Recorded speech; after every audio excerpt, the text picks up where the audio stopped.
जय गुरु जी। गुरु जी का शुक्राना, गुरु जी की प्यारी प्यारी संगत का लख लख शुक्राना।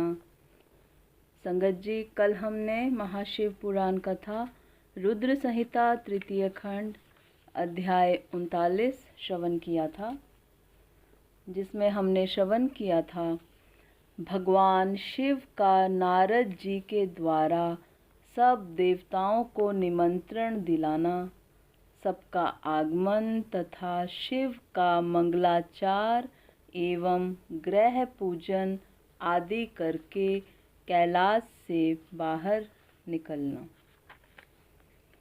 संगत जी, आज हम अगला अध्याय 40 श्रवण करेंगे। जय गुरु जी।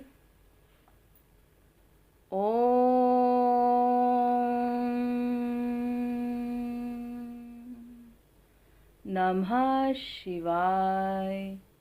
शिवजी सदा सहाय। ओम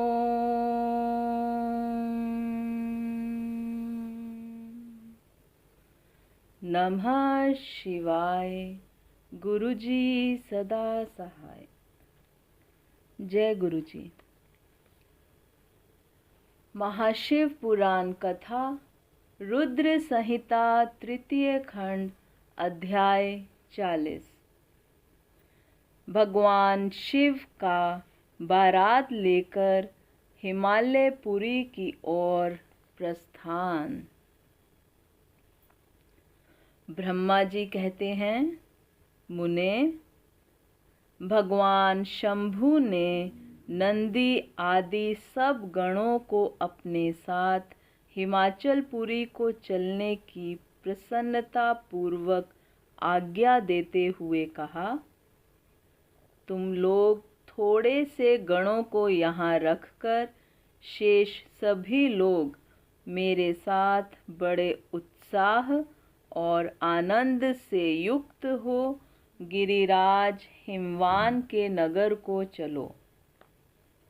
फिर तो भगवान की आज्ञा पाकर गणेश्वर, शंखकर्ण, केकराक्ष, विकृत, विशाल, पारिजात, विकृतानन, दुंदुभ, कपाल, संदारक, कंदुक, कुंडक, विष्टांभ, पिंपल, सनादक, आवेशन, कुंड, पर्वतक, चंद्रतापन, काल, कालक, महाकाल, अग्निक, अग्निमुख, आदित्य मूर्धा, धनावह, सनाह, कुमुद, अमोघ, कोकिल, सुमंत्र, काकपादोदर, संतानक, मधुपिंग, कोकिल, पूर्णभद्र,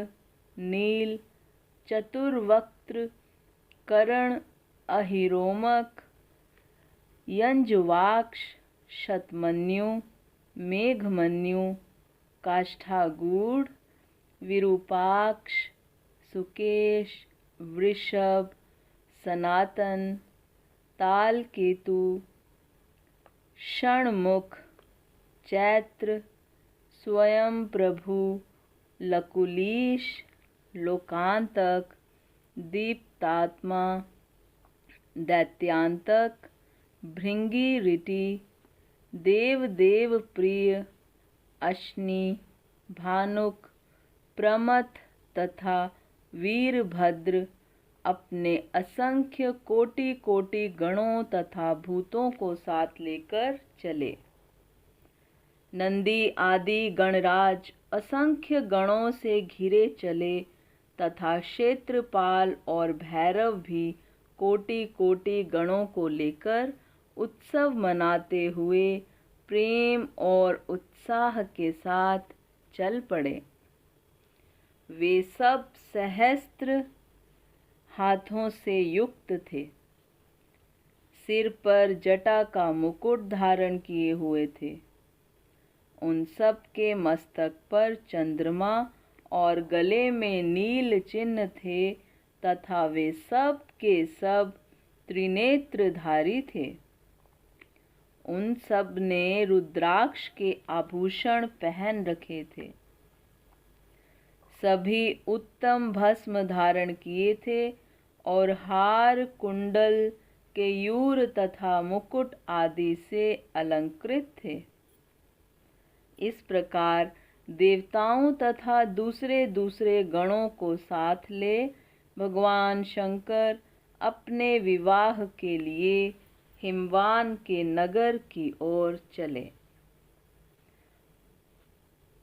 चंडी देवी रुद्रदेव की बहन बनकर खूब उत्सव मनाती हुई बड़ी प्रसन्नता के साथ वहां आ पहुंची। वे शत्रुओं को अत्यंत भय देने वाली थीं। उन्होंने सांपों के आभूषण से अपने को विभूषित कर रखा था। उनका वाहन प्रेत था। वे उसी पर आरूढ़ हो अपने माथे पर एक सोने का भरा हुआ कलश लिए चल रही थीं। वह कलश महान प्रभा पुंज से प्रकाशित हो रहा था। मुने, यहाँ करोड़ों दिव्य भूतगण शोभा पाते थे, जिनका रूप विकराल था।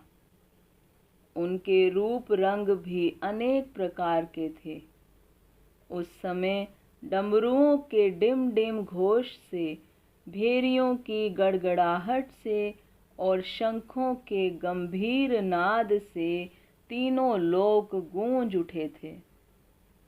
दुंदुभियों की ध्वनि को महान कोलाहल हो रहा था। वह जगत का मंगल करता हुआ अमंगल का नाश करता था। देवता लोग शिव गणों के पीछे होकर बड़ी उत्सुकता के साथ बारात का अनुसरण करते थे। संपूर्ण सिद्ध और लोकपाल आदि भी देवताओं के साथ थे। देव मंडली के मध्य भाग में गरुड़ के आसन पर बैठकर लक्ष्मीपति भगवान विष्णु चल रहे थे। मुने, उनके ऊपर महान छत्र तना हुआ था, जो उनकी शोभा बढ़ाता था। उन पर चंवर डुलाए जा रहे थे और वे अपने गणों से घिरे हुए थे। उनके शोभाशाली पार्षदों ने उन्हें अपने ढंग से आभूषण आदि के द्वारा विभूषित किया। इसी प्रकार मैं भी मूर्तिमान वेदों, शास्त्रों, पुराणों, आगमों, सनकादि महासिद्धों, प्रजापतियों, पुत्रों तथा अन्यान्य परिजनों के साथ मार्ग में चलता हुआ बड़ी शोभा पा रहा था और शिव की सेवा में तत्पर था। देवराज इंद्र भी नाना प्रकार के आभूषणों से विभूषित हो ऐरावत हाथी पर आरूढ़ होकर अपने सेना के बीच से चलते हुए अत्यंत सुशोभित हो रहे थे। उस समय बारात के साथ यात्रा करते हुए बहुत से ऋषि भी अपने तेज से प्रकाशित हो रहे थे। वे शिवजी का विवाह देखने के लिए बहुत उत्कंठित थे। शाकिनी, यातुधान, बेताल, ब्रह्म राक्षस, भूत, प्रेत, पिशाच, प्रमथ आदि गण, तुम्बरु, नारद, हाहा और हूहू आदि श्रेष्ठ गंधर्व तथा किन्नर भी बड़े हर्ष से भरकर बाजा बजाते हुए चले। संपूर्ण जगन माताएं, सारी देव कन्याएं, गायत्री, सावित्री, लक्ष्मी और अन्य देवांगनाएं, ये तथा दूसरी देव पत्नियां जो संपूर्ण जगत की माताएं हैं, शंकर जी का विवाह है, यह सोचकर बड़ी प्रसन्नता के साथ उसमें सम्मिलित होने के लिए गईं। वेदों, शास्त्रों, सिद्धों और महर्षियों द्वारा जो साक्षात धर्म का स्वरूप कहा गया है तथा जिसकी अंग कांति शुद्ध स्फटिक के समान उज्ज्वल है, वह सर्वांग सुंदर वृषभ भगवान शिव का वाहन है। धर्म वत्सल महादेव जी उस वृषभ पर आरूढ़ हो सबके साथ यात्रा करते हुए बड़ी शोभा पा रहे थे। देवर्षियों के समुदाय उनकी सेवा में उपस्थित थे। इन सब देवताओं और महर्षियों के एकत्र हुए समुदाय से महेश्वर की बड़ी शोभा हो रही थी। उनका बहुत श्रृंगार किया गया था। वे शिवा का पाणी ग्रहण करने के लिए हिमालय के भवन को जा रहे थे। नारद इस प्रकार बारात की यात्रा संबंधी उत्तम उत्सव से युक्त शंभु का चरित्र कहा गया। इति श्री महाशिव पुराण कथा रुद्र संहिता तृतीय खंड अध्याय 40 समाप्त। संगत जी, आज का अध्याय यहीं पर संपन्न होता है। जय गुरु जी। संगत जी, अब आरती का समय है। जय गुरु जी। ओम जय शिव ओमकारा, स्वामी हरे शिव ओमकारा, ब्रह्मा विष्णु सदा शिव, बोले भोलेनाथ महादेव, अर्धांगी धारा, ओम जय शिव ओमकारा। एकानन चतुरानन पंचानन राजे, स्वामी पंचानन राजे, हंसानन गरुड़ासन, वृषवाहन साजे, ओम जय शिव ओमकारा।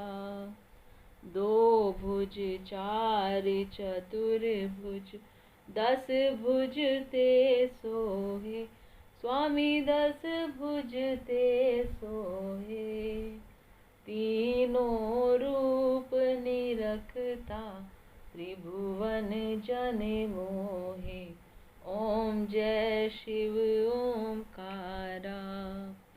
अक्षमाला बनिमाला, मुंडमाला धारी, स्वामी मुंडमाला धारी, चंदन मृग मद चंदा, भोले शुभकारी, ओम जय शिव ओमकारा।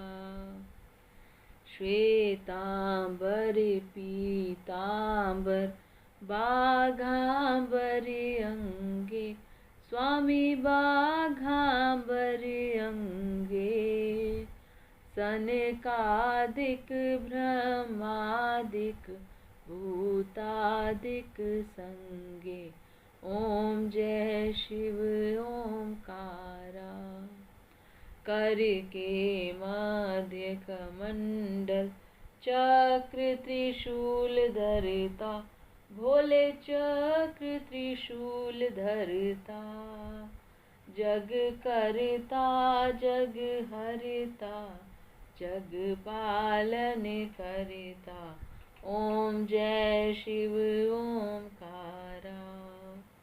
त्रिगुण शिव जी की आरती, जो कोई नर गावे, स्वामी प्रेम सहित गावे, कहत शिवानंद स्वामी, कहत हरि हरे स्वामी, मनवांछित फल पावे।